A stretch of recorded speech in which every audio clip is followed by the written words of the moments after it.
Hey guys, we had a pretty good storm last night, well yesterday rather, a lot of wind, and it tore off this old door off this cellar.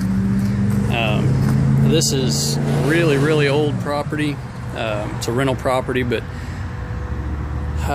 you know, the concrete work isn't great and all that. So anyways, I'm putting on a new door, and I just wanted to walk you guys through the process of how I'm doing this, especially because everything is out of square, hard to seal up and that type of thing. So what I've done is I've started with my basic frame, and I'll show you what I've done with that so far. These are treated 2x6s on top of the concrete. The anchors were already in the concrete, so I didn't have to drill and mess with all of that. All I had to do was get my holes lined up in the right spot. I used my 1 1/4 paddle bit to make room for a washer, and then drilled my 5/8 hole. They're 1/2-inch bolts, so that gives you a little bit of play room. So I've capped this off. Then this piece is toe-nailed on both ends, on both sides, and underneath this entire frame, I've you can see some of it here.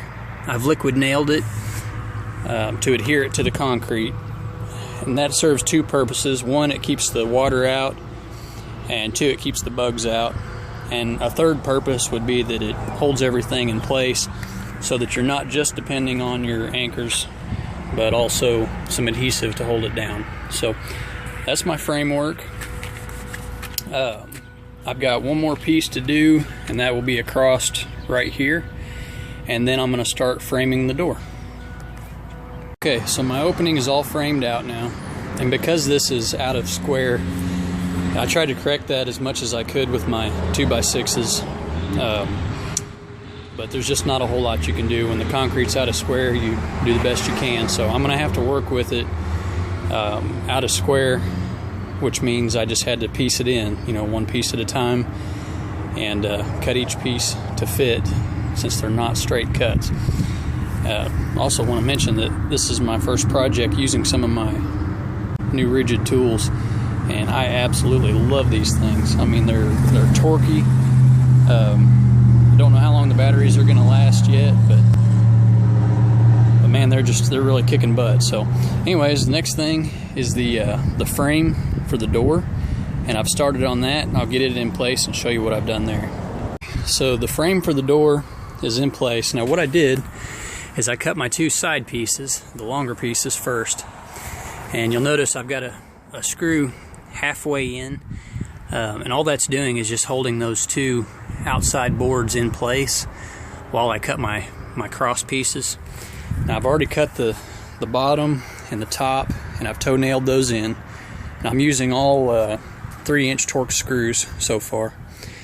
The outdoor screws, you know, I want this to be weather resistant as much as possible. I'm going to cut one more to go across the middle, and then I'm going to sheet this in 1/2-inch OSB before I lay the tin back on, fasten it down. It should make a nice solid door, not too heavy, but heavy enough to be sturdy. So I think one cross member is going to be sufficient, because this is only a 5-foot opening. If I was going any more than that, I would definitely want to have, you know, 2 cross members, but since it's only 5 foot, and since I'm sheeting it in 1/2-inch OSB, I think this will be more than sufficient. Okay, so I have my last cross brace in. Next thing I'm going to do is lay my 1/2-inch sheet of OSB on top of that, square it up the best I can with at least 2 edges, and then I'll trace the other 2 edges for my cuts and go ahead and get that cut out and get it sheeted, and then I'll be ready to do my hinges and my latch, and then finally the tin. I'll do the tin last after I've got everything else in place. And I'm gonna have to notch out for the hinges, so I'll show that also. Alright, so we're framed and sheeted. The next thing is to get my latch and hinges in place.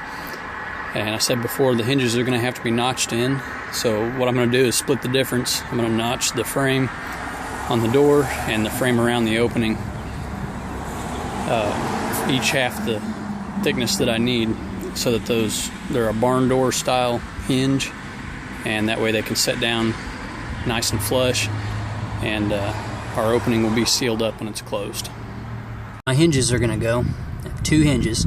So I've got my door all lined up, squared up, and I marked the casing, or the door frame, and the frame on the door itself in both places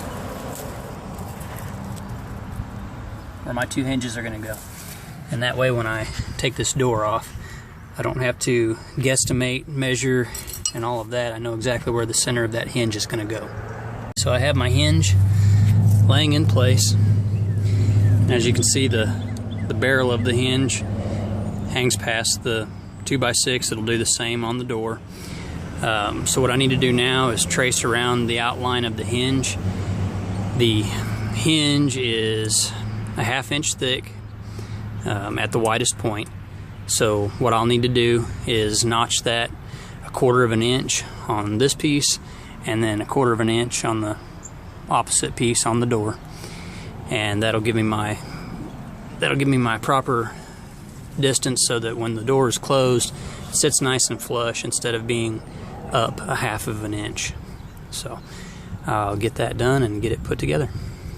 Okay, so to get this as close to the proper depth that I need, I took my skill saw and set it at 1/4 of an inch and ran my lines, and then one in the middle with that skill saw. So now I can take my chisels and clean that out, and I should have, if I stay with those cuts, I should have exactly 1/4 of an inch of depth in my hinge notch. Just show you real quick, one down, using my skill saw lines as a depth gauge. So 1 down, 3 to go. Okay, this is going to be the chain that keeps the door from being flung wide open and tearing up my hinges. So what I've done is I put an eye lag like this in the vise, and then I took this chisel, which it's just, the only reason I use it is because it's got a nice thin point. Used it right here, opened up my eye, put my chain in. Now I'll put this in the vise the other way and close it back up, and I'll have one end done. The other one I'll have to do in place. I'll go ahead and open it up, get my chain set to the length that I want, and then I can close it with a pair of channel locks. So just wanted to show you that before I got it in place. The only thing I have left to do is the tin. I have my latch on here. Open that up.